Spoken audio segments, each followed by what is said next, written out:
Now in this lecture we are going to learn about the thin cylinders. So which vessels are called thin cylinders means if you take the thickness of the walls of the cylindrical vessel, if it is less than the 1 by 15 to 1/20th of its internal diameter, then such cylindrical vessels are known as thin cylinders. So here how the stress distribution is how the stress is distributed in the particular thin cylindrical shells means definitely it is assumed as uniform over the thickness of the walls of the cylinder. If you take this is the length of the cylinder and this is the internal dia of the cylinder and this is T is the thickness of the cylinder. If you take here the cross section of the cylinder, so this is the internal diameter of the cylinder and this is the thickness of the cylinder, and here P is the internal pressure of the fluid which is developed inside the shell or the walls of the shell. So here same thing it is written, a cylindrical vessel in which a fluid under pressure is stored. So D is the internal diameter of the cylinder and T is the thickness of the cylinder, walls of the cylinder, and P is the internal pressure of the fluid and L is the length of the cylinder. And how these forces are acting, the forces acting, how they are acting on the cylinder due to the forces acting over the cylinder, how they burst the cylinder. So here this is a one case that forces they will be acting upward and downward. So this is upward and this is a cylinder, and due to the forces it will be acting upward and downward to the burst of this cylinder. So for this how we take, and the other case or the probability is that how the forces due to the pressure of the fluid acting at the ends of the cylinder, so definitely they tends to act like this as it is shown with the arrows. And so for this if they tend to burst the cylinder longitudinally in this case, and previously what I have shown that is circumferentially. So how the stresses are developed in this thin cylindrical vessel subjected to like this due to the internal pressure. So as I said, there are two different ways the it is subjected actually, and the stresses are in a different way they are set up in that. So one is circumferential stress, or also it is also called hoop stress, and the second is longitudinal stress.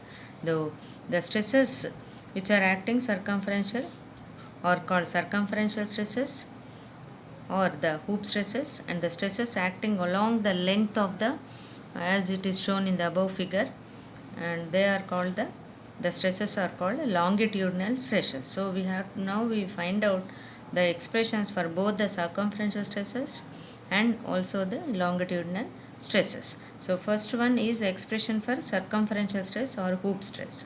So we consider a thin cylindrical vessel subjected to an internal fluid pressure, and what the circumferential stress will be set up in the material of the cylinder.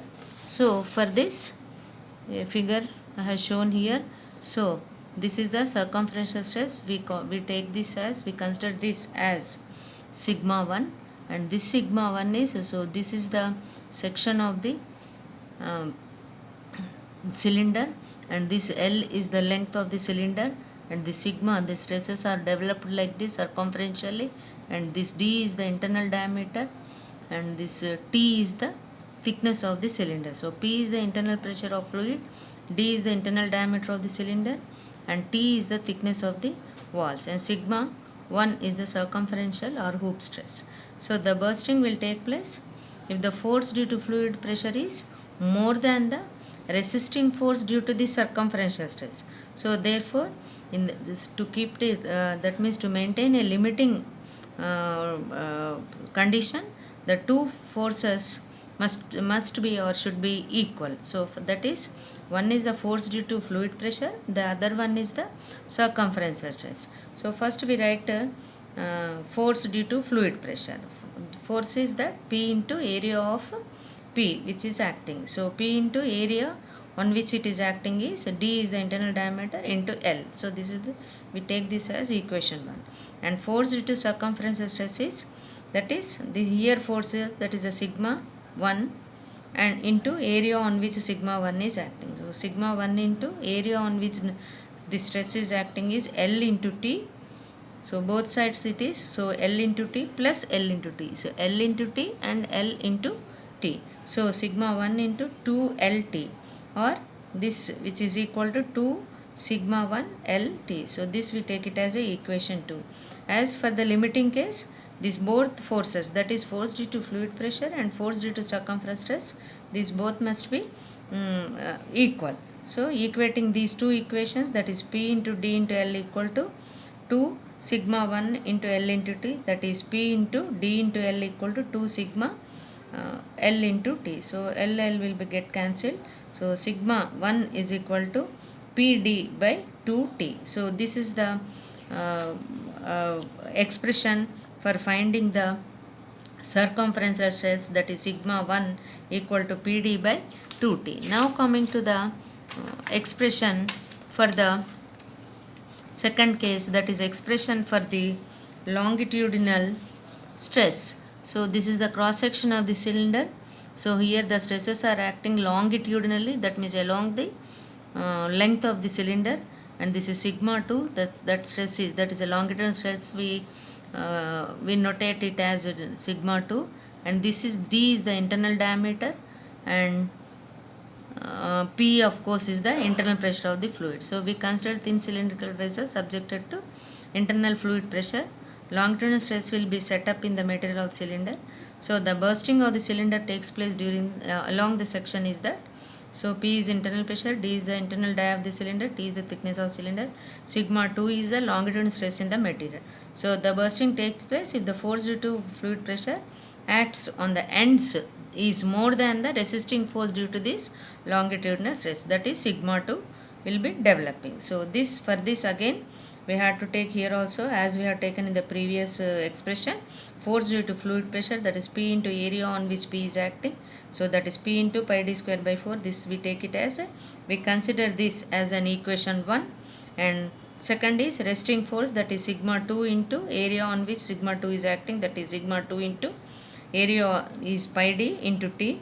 So hence in the limiting case, with these two forces must be equal.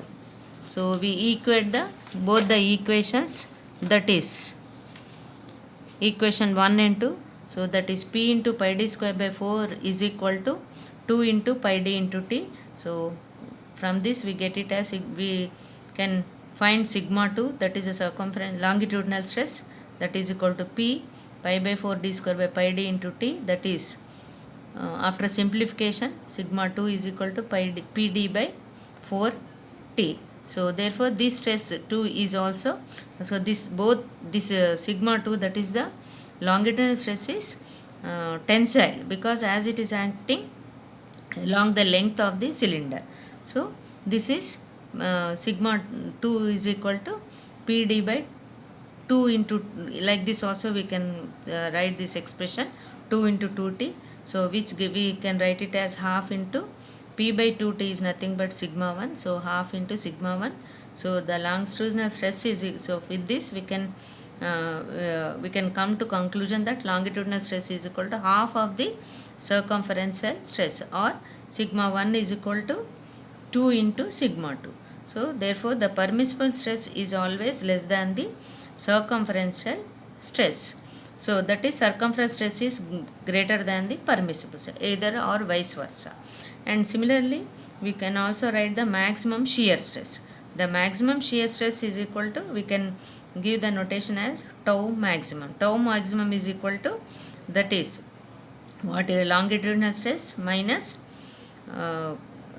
circumference stress by 2. So longitudinal stress sigma 1 we know that PD by 2T minus sigma 2, that is the circumferential stress is equal to PD by 4T by 2.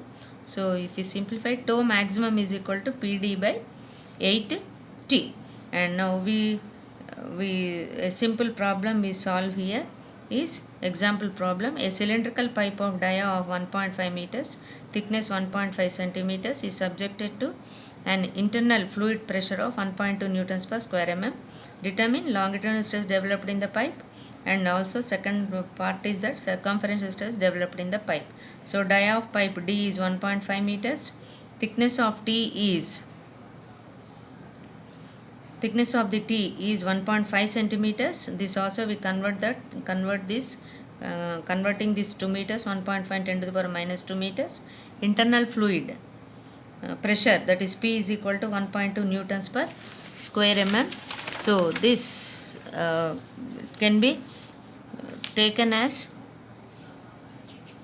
the ratio T by D is equal to. So first of all, in all these problems we have to check whether it is a thin cylinder or not. We have to decide it. So for that, the ratio T by D, that is thickness to the diameter, we have to take that as we have to check it. That is T is 1.5 10 to the power minus 2 by diameter is 1.5.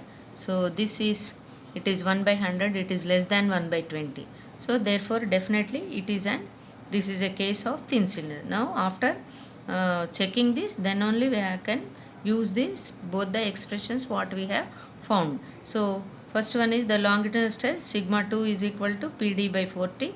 So P is 1.2, D is 1.5 by 4 into T is 1.5 10 to the power minus 2. So with this we get 30 newtons per square mm. And the second one is the circumferential stress, that is sigma 1 is equal to PD by 2T. Sigma 1 is equal to P is 1.2, D is 1.5 by 2 into 1.5 into 10 to the power minus 2 is thickness. So with if you simplify this, you are going to get it as 60 newtons per square mm. So this is an example problem, and this problem you can try. That is second problem. A water main 80 centimeters dia contains water at a pressure head of 100 meters. If the weight density of water is 9810 newtons per square cubic meters, find the thickness of the metal required for the water main, given the permissible stress as 20 newtons per square mm.